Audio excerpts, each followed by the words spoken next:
சூப்பரான நம்ம ஆட்டுக்கால் சூப்பு எப்படி செய்யறதுன்னு பார்க்கலாம். அதை வந்து நல்லா நம்ம க்ளீன் பண்ணி எடுத்துக்கணும். ஆட்டுக்காலை நம்ம உரல்ல போட்டு கொஞ்சம் இடிச்சு எடுத்துக்கலாம். 10 சின்ன வெங்காயம் இடிச்சு எடுத்துக்கலாம். 1 ஸ்பூன் மிளகு, 1 ஸ்பூன் அளவுக்கு ஜீரகம், ஒரு பிரிஞ்சி இலை, ஒரு பட்டை, ஒரு ஏலக்காய், ஒரு பச்சை மிளகாய் இது அரைச்சி எடுத்துக்கலாம். தேவையான அளவுக்கு எண்ணெய் ஊற்றிக்கலாம். இடிச்சு வச்ச சின்ன வெங்காயத்தை சேர்த்துக்கலாம். இஞ்சி பூண்டு பேஸ்ட்டு சேர்த்துக்கலாம். தக்காளியை சேர்த்துக்கலாம். அரைச்சி வச்சிருக்க மிளகு சீரகத்தை சேர்த்துக்கலாம்.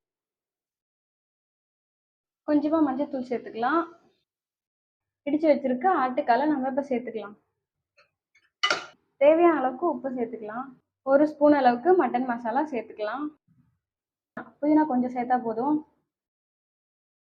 தண்ணி வந்து ஒரு 3 டம்ளர் அளவுக்கு சேர்த்துக்கலாம். மூடி போட்டு நம்ம ஒரு 10 விசில் வேக வச்சு எடுத்துக்கலாம். சூப் ரொம்ப அருமையாக வந்திருக்கு. இந்த ஹெல்த்தியான சூப்பு நீங்களும் ட்ரை பண்ணி பாருங்கள். சேனலை பிடிச்சா சப்ஸ்கிரைப் பண்ணுங்கள். தேங்க்யூ.